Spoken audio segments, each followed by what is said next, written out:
Assalamualaikum warahmatullahi wabarakatuh. Nama saya Matthew Edward Setapi dan hari ini saya akan menjawab pertanyaan ekonomi tentang asuransi dan lembaga pembiayaan, pegadaian, dan dana pensiun.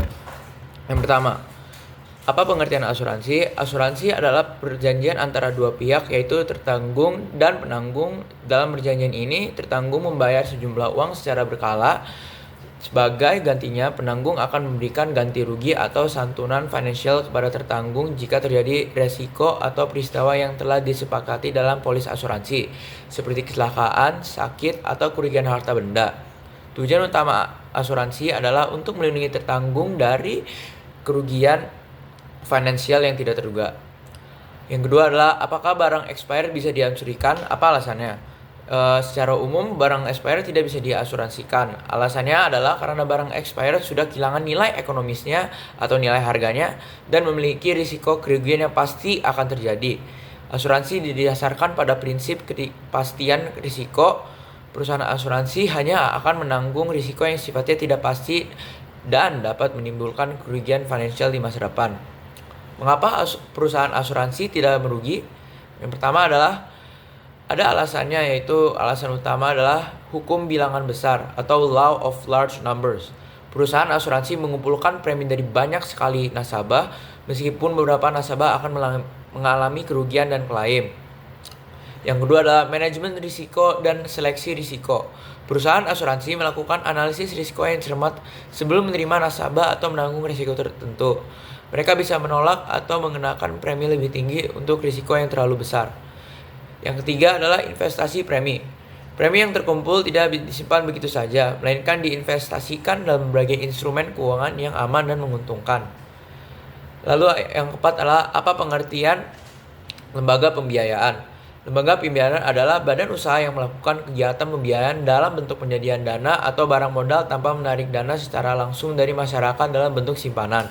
Contoh kegiatan lembaga pembiayaan meliputi sewa guna usaha, anjak piutang, kartu kredit, pembiayaan konsumen, dan modal ventura.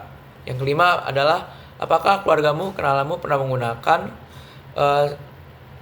orang tua saya saat itu pernah menggunakan asuransi, kalau nggak salah asuransi namanya Allianz. Nah, Allianz itu apa sih? Kesehatan, asuransi kesehatan.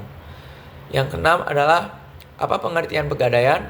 Pegadaian adalah lembaga keuangan yang menyediakan pinjaman dengan jaminan barang bergerak.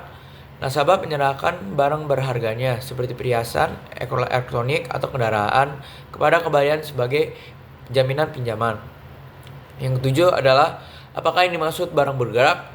Barang bergerak adalah segala jenis barang yang sifatnya dapat dipindahkan dari satu tempat ke tempat lain, baik dapat dipindahkan sendiri maupun yang harus dipindahkan. Dalam konteks pegadaian, barang bergerak adalah aset yang bisa dijadikan jaminan pinjaman. Yang ke-8 adalah mengapa perlu ada pegadaian padahal sudah ada bank. Pegadaian tidak diperlukan meskipun sudah ada bank karena yang pertama, aksesibilitasnya yang lebih mudah. Pegadaian seringkali lebih mudah diakses oleh masyarakat yang tidak memiliki rekening bank atau catatan kredit yang baik. Prosesnya lebih cepat dan persyaratan lebih disederhanakan dibandingkan bank. Yang kedua adalah solusi cepat untuk kebutuhan mendesak. Untuk kebutuhan dana yang mendesak, pegadaian bisa menjadi solusi cepat tanpa perlu melalui prosedur bank yang lebih panjang. Yang ketiga adalah jaminan barang. Pegadaian menerima jaminan berupa barang bergerak yang mungkin tidak terima oleh bank untuk pinjaman kecil. Ini sangat membantu bagi mereka yang tidak memiliki aset atau pendapatan tetap yang bisa dijamin ke bank. Yang kesembilan adalah apa pengertian dana pensiun? Dana pensiun adalah lembaga atau badan hukum yang mengelola dan menjalankan program pensiun dengan tujuan memberikan jaminan penghasilan di hari tua bagi peserta setelah mereka berhenti bekerja. Yang ke-10 adalah jika nanti kamu PNS atau ASN, apa strategi kamu agar kamu bisa tetap mendapat pensiun? Yang pertama adalah saya akan menabung dan berinvestasi secara mandiri.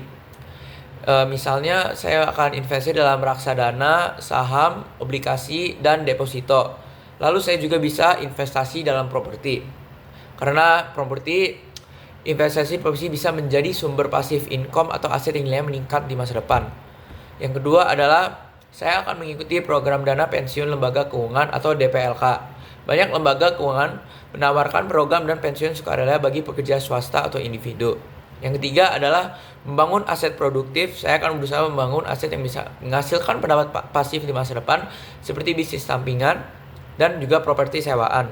Yang keempat adalah saya pasti akan membeli atau menggunakan asuransi jiwa unit link dengan komponen investasi karena utamanya adalah asuransi. Saya sudah tua, saya bakal banyak kena penyakit dan juga asuransi jiwa akan membantu keturunan saya atau keluarga saya. Yang kelima adalah terus belajar dan meningkatkan keterampilan. Begitu saja jawaban dari pertanyaan ekonomi.